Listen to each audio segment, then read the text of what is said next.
you guys to not feel guilty about having time to love yourself and not feel guilty for loving yourself enough to not being in mental overload for having to spread yourself thin for everybody else and you losing yourself in the process. Sometimes you got to be selfish with your time. But I said, what have you done for you? What have you done for yourself? And if you're a man out there, I'm pretty sure, I don't want to be sexist or biased over here.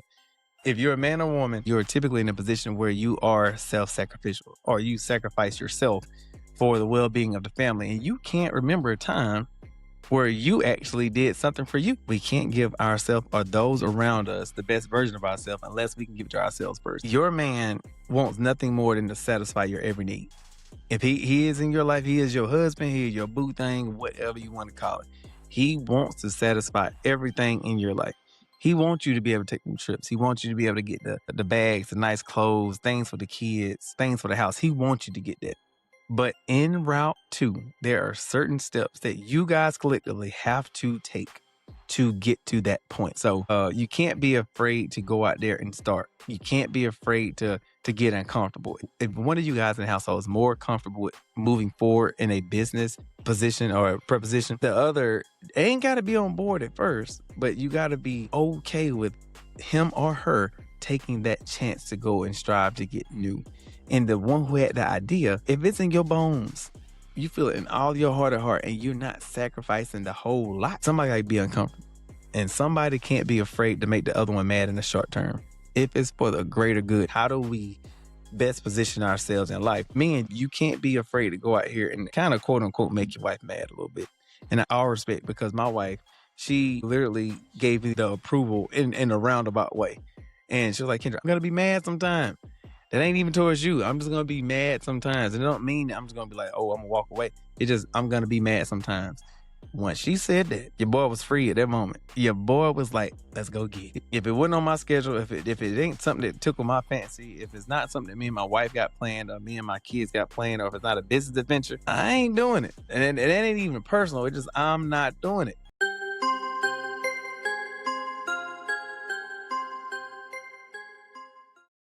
Hey, what's going on, friends and family? Welcome to another episode of Talks with Ken. I am your host, Kendrick. This is the place where motivation lives, inspiration thrives, and personal growth resides. Yes, yes.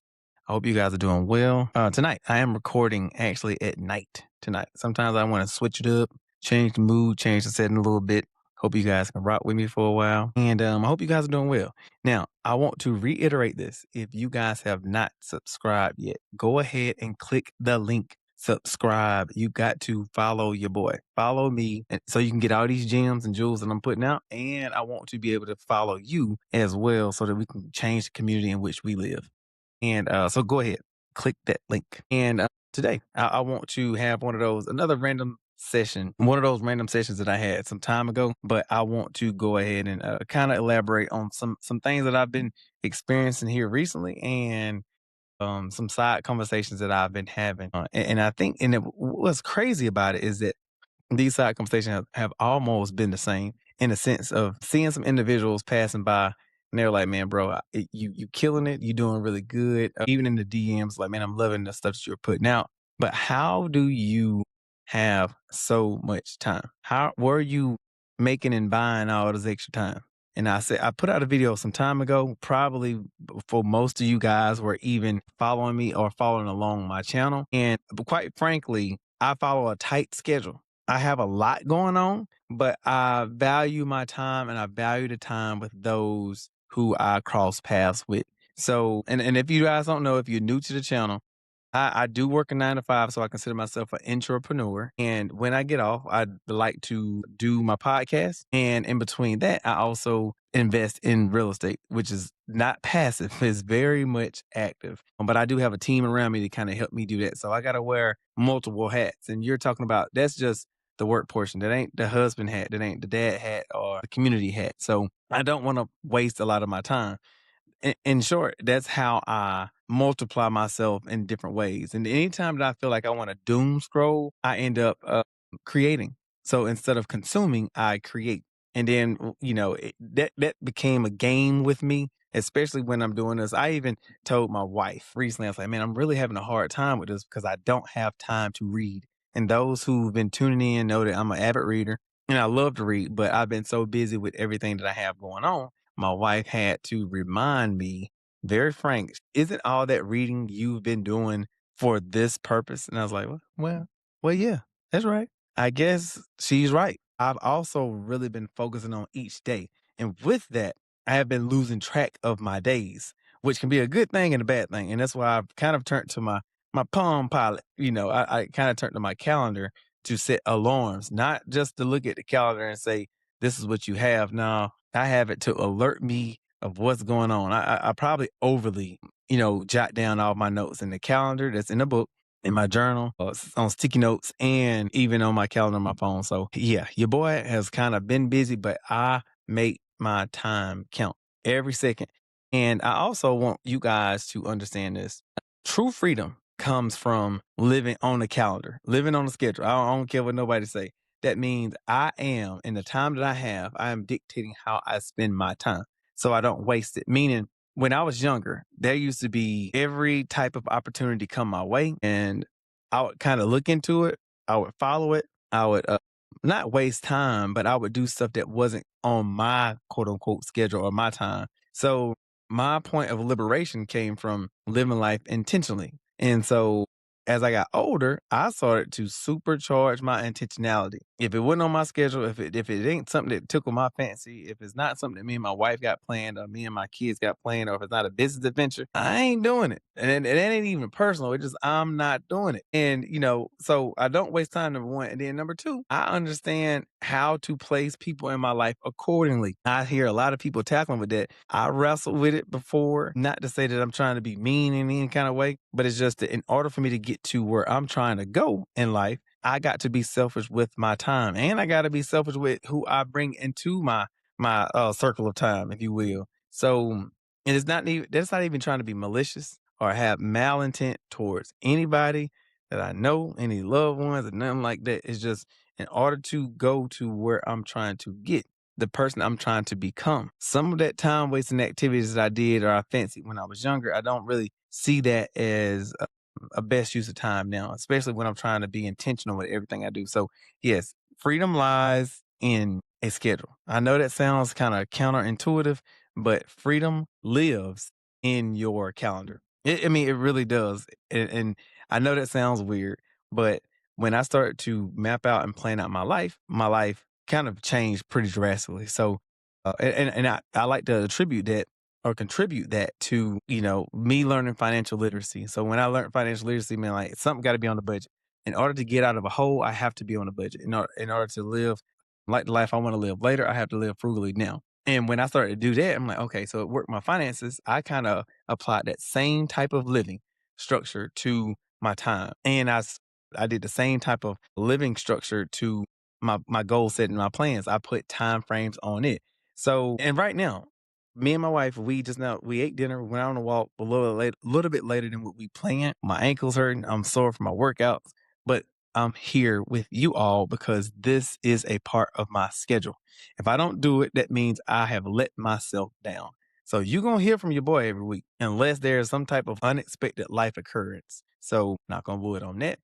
I also want you guys to liberate your mind by placing people where they belong in your life. That's just loving yourself. That's all it is. It's just loving yourself. I actually seen I forgot the actor's name, but it was like a Tamala man. Yeah, a Tamala man's husband. I forgot his name, Mr. Brown. Yeah, y'all don't kill me. Don't fire and brimstone me. But his name was Mr. Brown. He actually, I seen a short of his, but he actually met with his therapist. And his therapist said, sometimes you got to be selfish with your time. You got to be selfish just a little bit. And with that, he gave the example of, they said, what have you done for you? What have you done for yourself? And he couldn't even remember. And if you're a man out there, I'm pretty sure, or woman, I don't want to be sexist or biased over here. If you're a man or woman, you're typically in a position where you are self-sacrificial or you sacrifice yourself for the well-being of the family. And you can't remember a time where you actually did something for you. And it's not being selfish. I mean, and it's easy for us to think that we're being selfish, but we're not. We can't give ourselves or those around us the best version of ourselves unless we can give it to ourselves first. And I think we misconstrued that with I have to be available and open for everybody. That's really the kind of zone we get in, and being a parent, raising the kids from their adolescence to adulthood, you kind of sacrifice a lot of yourself during that time. And then when you get a little bit more time, get a little bit more funds for yourself, you're afraid to do what makes your heart feel good. And what he ended up saying, I ended up pulling over, get me something to eat, and scrolling through my phone in the parking lot, eating by myself. And that was a point of liberation and self love for him. And I'm actually still working on it too. My point of self love was when I sit down and read to myself, when I go to the gym by myself. That's my me time. And I have picked up a little bit of golf with my boys and myself, but this is my labor of love right now. So if I'm not on here, I'm betting the next individual that's gonna come on the show.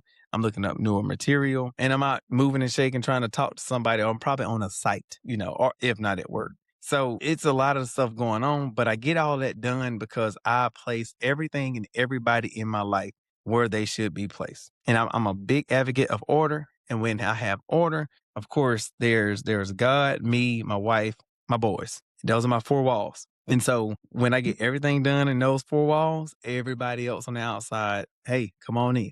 Come on in. But again, just because I have that spare moment of availability and you see me on social media, you see me at an event or something like that, it's very much planned or it's intentional for me and my wife or me and my children to be together.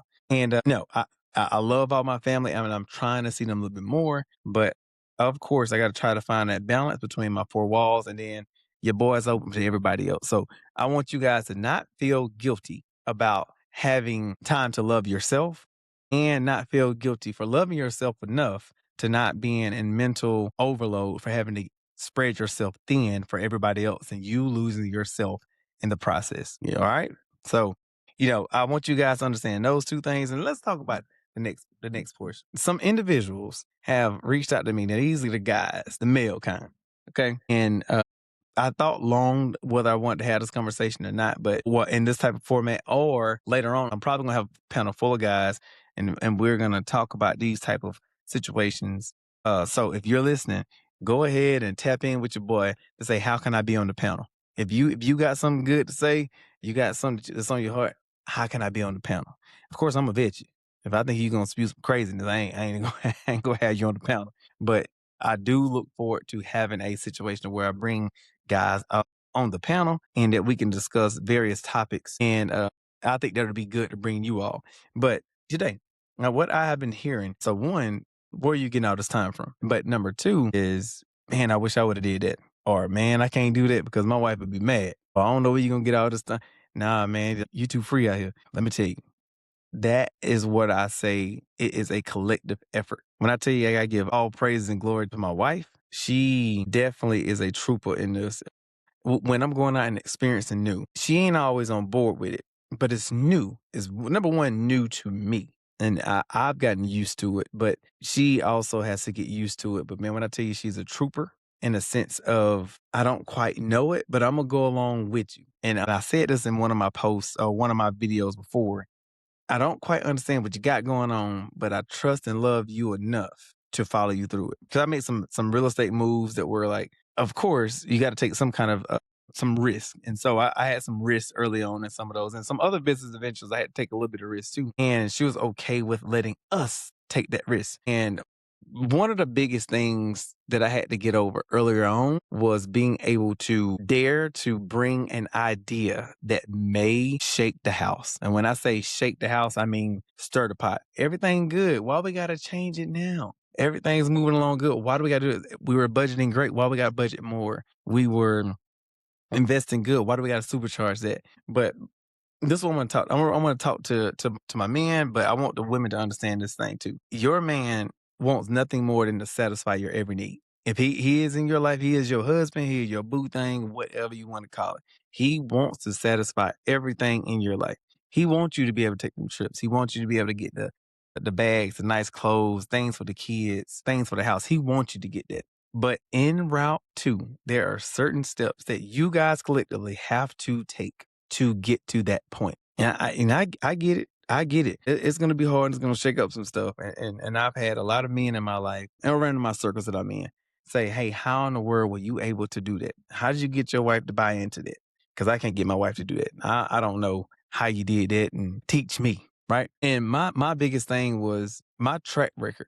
I've talked about this before. You have to create some type of track record albeit, and I'm gonna share a little story. My wife probably gonna kill me on this one, but I'm gonna tell a little story. Is the point of when I would make some calculated decisions from reading literature, beta testing it in my life on a small scale, bringing it up to my wife before. So it wasn't the first time, but it might have been the first time that I really stressed it, brought the idea home. But I preemptively kind of put these little nuggets out there before I take those bigger steps. But when I actually go into it, she's slightly heard about it before, but she knows when I put my mind to it, I'm not going to quit.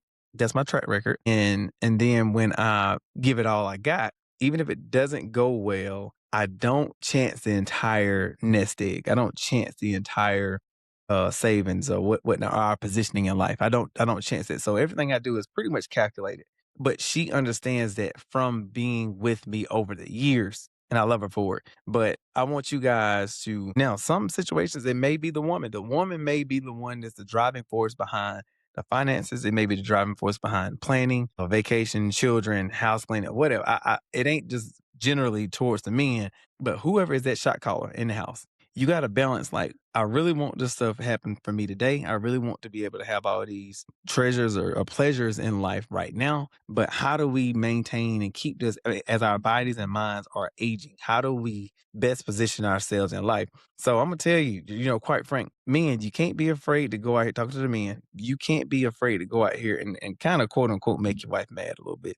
And I all respect, because my wife, she literally gave me the approval in a roundabout way. And she was like, Kendra, I'm gonna be mad sometime. I'm gonna be mad sometime. That ain't even towards you. I'm just gonna be mad sometimes. And it don't mean that I'm just gonna be like, oh, I'm gonna walk away.